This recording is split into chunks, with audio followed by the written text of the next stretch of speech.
This episode is brought to you by Shopify. That's the sound of another sale on Shopify. The moment a business dream becomes reality. Shopify is the commerce platform revolutionizing millions of businesses worldwide. They simplify selling online and in person and provide 24/7 support so you can focus on successfully growing your business. Sign up for a $1 per month trial period at shopify.com/offer22, all lowercase.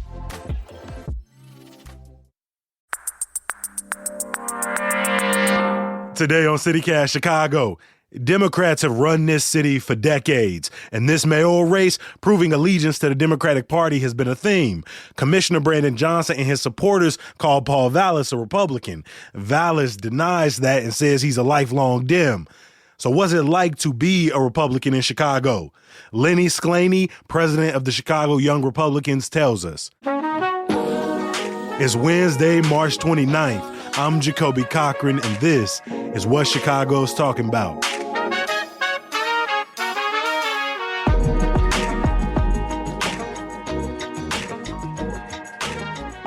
The Chicago Young Republicans say their mission is to recruit, train, and elect 18 to 40-year-olds to the Republican Party. Welcome to CityCast Chicago, Lenny. Thanks for having me, Jacoby. What does it feel like being a Republican in this city? Does it feel like they're far and few in between in Chicago? Oh, yes, definitely. Sometimes you got to be a little, dare I say, secretive about your beliefs so you don't stir the pot too much in certain circles, so to say. What would you define maybe the main tenets of being a Republican? The main tenets of being a Republican, everyone has different kind of definitions of what that is, because you have more economic-based Republicans, more social conservatives. But what I believe that they all boil down to are personal responsibility, economic freedom, and protection of the individual. I believe those are tenets that all Republicans can believe in, whether you're socially conservative or you're more fiscally conservative. Mm-hmm. I know you grew up out in a suburb of Chicago in Lombard. What is it about the party that has appealed to you as you've come into your own? What appealed to me about the Republican Party is that a few things. Growing up outside of the city, my parents are from the city originally, and they left because of the same problems we have now.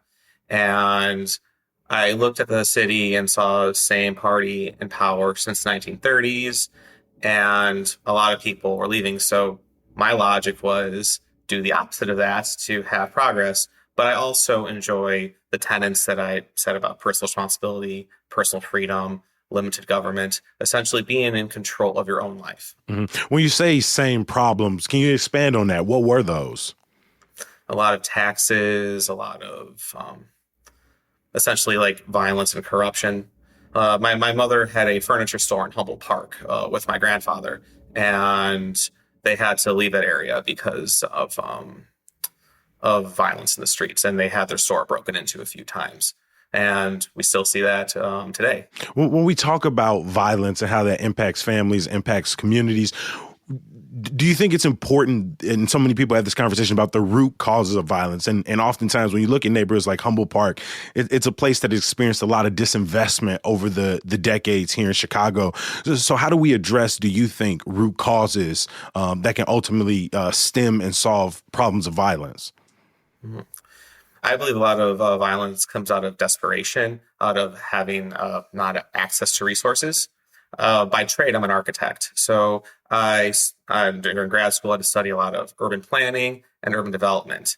And I believe a lot of these areas have been underfunded by the city for generations in terms of lack of development, lack of public transit infrastructure. And it's the same party that has represented these areas decades and decades, which makes me wonder if Democrat policies are by design keeping areas impoverished or they're ineffective. Either way, there's a need for change. When I think about the Republican Party at large in Illinois, the most recent face I could think of is someone like Republican gubernatorial candidate Darren Bailey, someone who is sort of outwardly antagonistic towards Chicago, is referred to it as a hellhole. Are there things about the Republican Party that have disappointed you because Bailey ultimately wasn't able to win the race? What I think it stems down to is a big divide that's happened across the world. Is there's a big urban and rural divide, such as people who live in larger cities versus smaller cities have different lifestyles. People who live more in rural areas are more self-sufficient. They don't need a government as well. They're tend to be more pro Second Amendment because of law enforcement taking a long time to get out there. Whereas in a city, it's more communal. And that has a different lifestyle involved with it as well. So I think a lot of the party issues is more of appealing to lifestyles. One thing people have criticized Paul Vallas for and have called him a Republican, and they've said he's courted not only Republican donors, but often donors who have ties to fringe groups, right? White supremacist groups. How do you feel knowing that the party you support, the party you represent, has these close ties to white supremacist groups and ideologies? I can't speak on what people have personally. I do not appreciate the association, though, because the Democratic Party has the history of slavery, has a history of Jim Crow, and has, well, today, a lot of racial-based politics.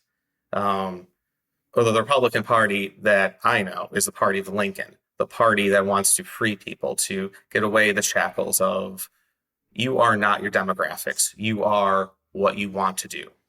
I mean, in all respects, the histories we're referring to are, the sort of parties pre-Reconstruction, sort of over 150 years ago, and since have sort of flopped sides in terms of their relationship to social issues. And to be clear, Paul Vallas has said he's not a Republican. Lenny, do you think of Vallas as a Republican as you've seen him on the campaign trails? No, I do not think of him as a Republican. I think of him more as a daily Democrat. And what does that mean to you when you say a daily Democrat? More of center left to center, more almost like a blue dog Democrat. Mm-hmm. And for you've said it kind of time and time again that, Chicago has been run by Democrats and you don't believe adequately. What would a Republican mayoral candidate look like? What would some of those policies you think would address the issues and concerns?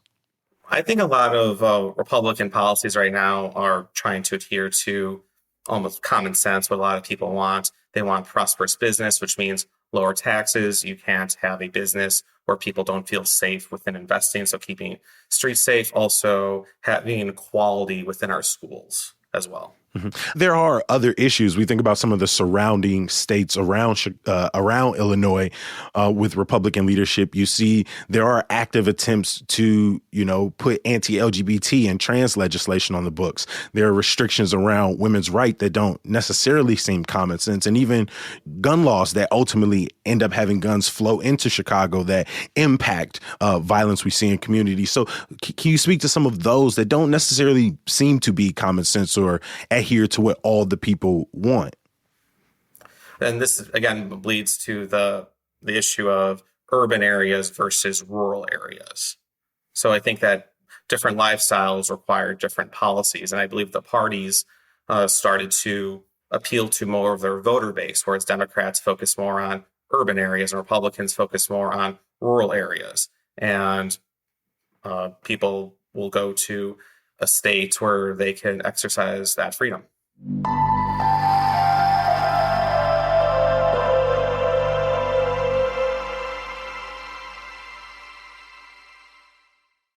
Based on the true story that shocked the world. Critics are calling A Spy Among Friends on MGM Plus a thrilling new Cold War drama. Treason. That's what I'm accusing you of. With spellbinding performances. I am not a traitor! Starring Emmy Award winners Damian Lewis and Guy Pearce. You're trying to get me killed. Give me one reason why not. Are you lonesome? A Spy Among Friends. Watch now, only on MGM Plus. When you look at both of the candidates running for mayor, Vallas or Brandon Johnson, is there one that appeals to you more?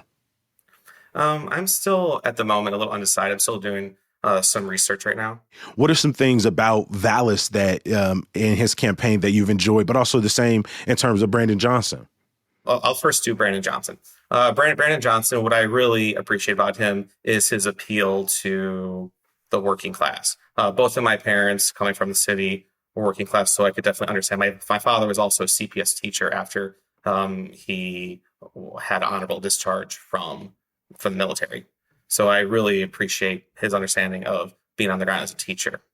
For Paul Vallis, I appreciate his commitment to balancing budgets and law and order as well, and understanding that we need to have businesses back in Chicago because all of our public sector funds are funded by taxes that come through the private sector. Your dad was a CPS teacher. What does your dad say as a former teacher that the Chicago public school system needs?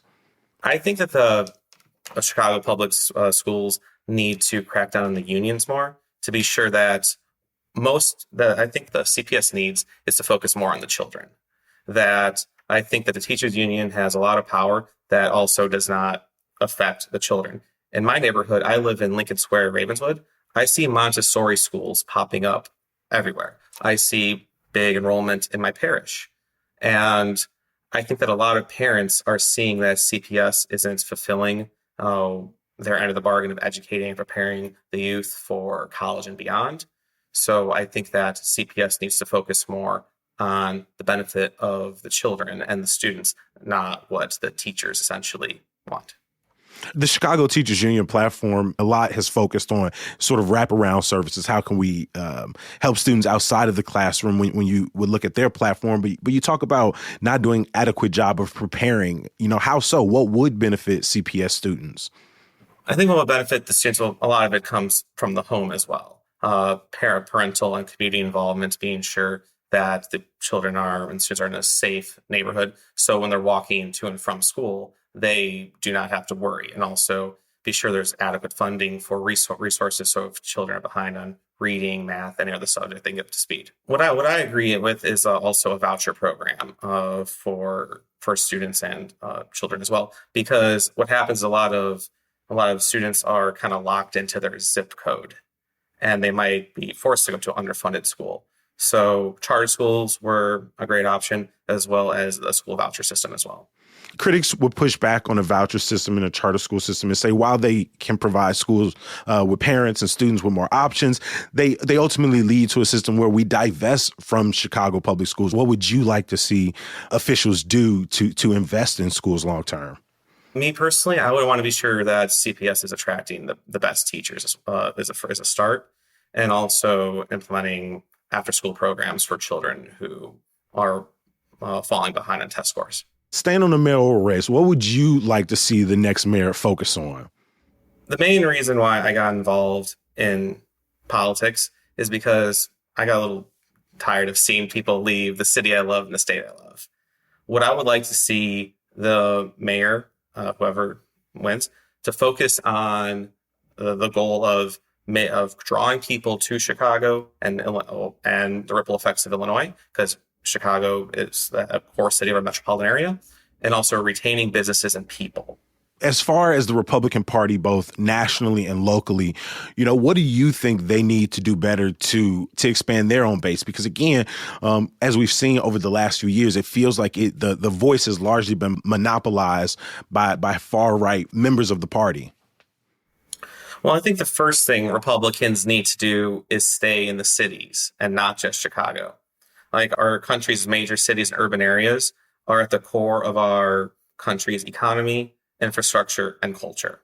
And if Republicans are within the major cities, then they could spread their influence as well. I want to think a little bit more locally on that question as well, because you talk about a need for sort of a changeover, but there has been no ability to sort of galvanize enough voters to really put up a Republican candidate for mayor. Do you think some of that is failure on messaging, failure on the Republican Party, and not just sort of on a Democratic stronghold? Yes, and I think part of that, if for instance, like Trump. Republicans for a long time focused mostly on economic issues and didn't really focus on social issues, whereas Trump focused more on social issues, and that helped him gain momentum. What I believe Republicans should do is not only focus on the economic side of issues, but also the social issues, because what is politics? Socioeconomics. What do you value and what do you want to allocate resources towards? Mm-hmm. When you say, Trump focused in on social issues, expand on that, because I couldn't remember him to have a very kind of knowledgeable base to pull from to talk on complex issues such as race, such as gender, economic stratification. I never really seemed to get any real nuance from there, just more sort of antagonism and short. So what issues do you think he focused on, and did you support his positions? I think when Trump was running, he's mostly focused on essentially American pride, bringing resources back to America, that no matter who you are, if you were born here or immigrated here, you're an American. And Trump, I believe, reinstated that. He brought a lot of manufacturing back, and he put regulations on trade to help domestic industries. But that American pride seems to go back to sort of business initiatives or sort of economic focus. But when we think socially, throughout this time, we saw sort of rises in hate crimes. We sort of saw rises in the sort of stress over people sort of more openly spewing hate towards other groups. We saw people sort of marching in the streets with torches. You know, it really, in many ways, inflamed a sort of deep-seated white supremacist mentality. You know, how do you account for that? I cannot account for that. A lot of those are individuals acting in poor faith. I am also of Hispanic descent, and the party has always welcomed me.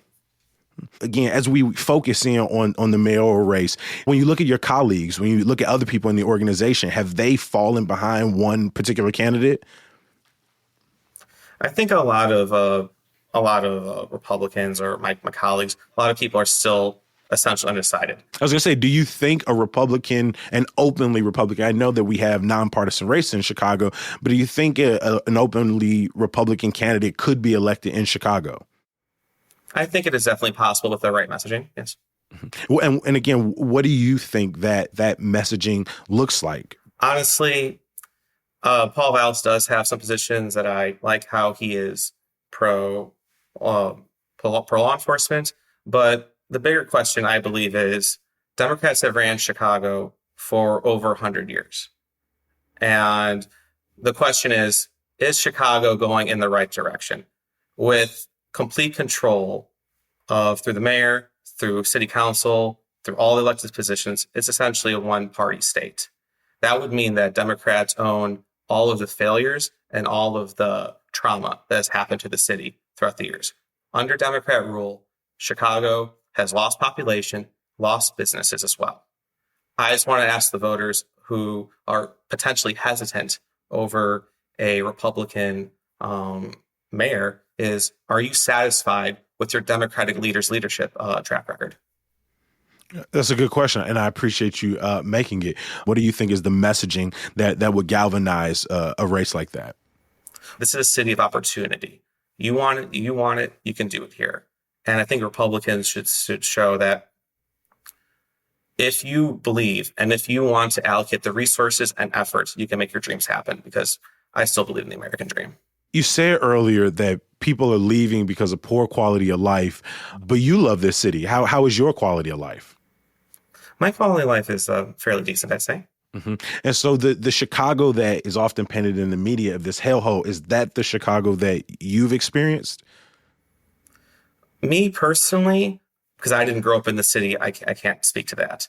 I can speak on when I visited old neighborhoods of my parents and driving through the city as well, that you could see a big dichotomy within resources and development, and that all happened under Democratic rule.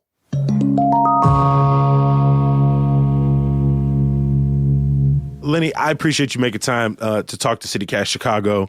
Is there anything else that you wanted us to hear before we end the conversation? I just want to know, what are your views on potentially the future of the city? I do believe that moving forward, the city has a lot of major issues to address, but I think that painting the swath of failure over sort of this blanketed, generalized Democratic rule, I do think is a failing of analysis. I think Chicago has often worked in a way that sort of splits down the line of economics. And when you have one city being dominated largely by a Democratic machine, then you end up with one of the most segregated cities in America, where when you look across racial lines, you constantly see Black and brown communities coming up on the short end end of the stick. And I often think when you look across cities, whether they're Republican or Democratic led, you find a similar stratification.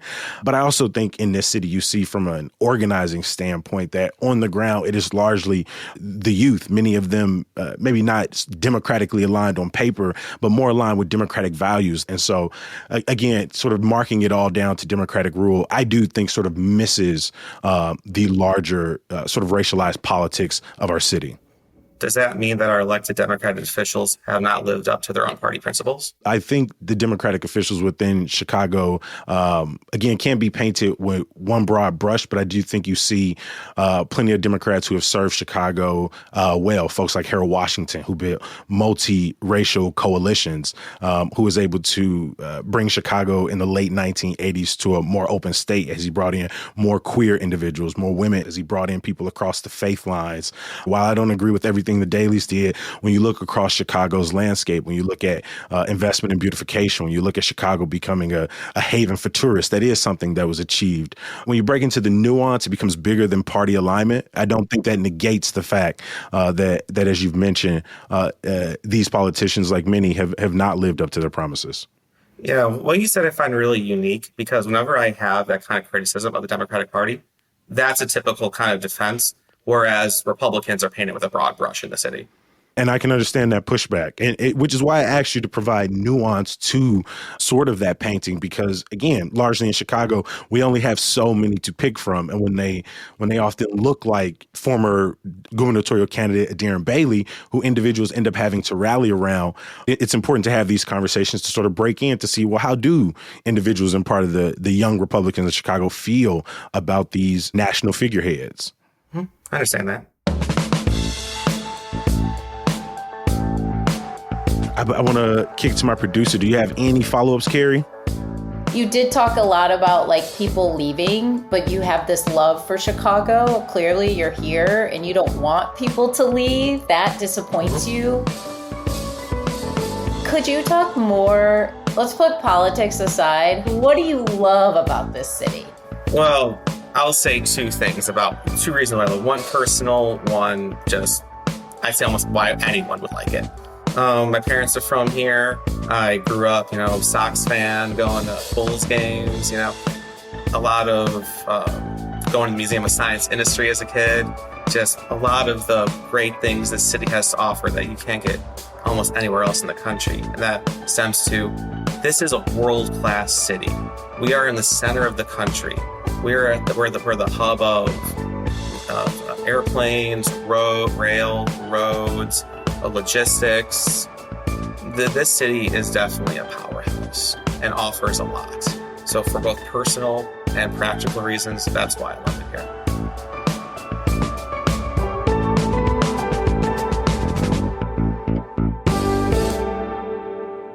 Before I let you go, a little bit of news, y'all. Less than 4% of mail-in ballots have been turned in for Tuesday's runoff election. Remember, it has to be postmarked by April 4th to be counted. You could drop it in the mail, at the Board of Elections office, or at one of the 52 early voting sites. First installment bills for 2022 Cook County property taxes are due Monday night to avoid late charges. Vendors forced to vacate the Little Village Discount Mall will be able to move to a former CVS on 26th and Pulaski in 6 weeks. And some good news to get you through. Chicago will be home to 2 huge conventions starting Friday. Over at McCormick Place, you can check out C2E2, the largest comic and entertainment expo in the city. And over at the Sheridan Riverwalk in the Loop, Golden Con is back, a celebration of all things Golden Girls. As always, we appreciate you for listening. Subscribe to our daily newsletter, Hey Chicago, at chicago.citycast.fm. I'm going to talk to you tomorrow. Peace.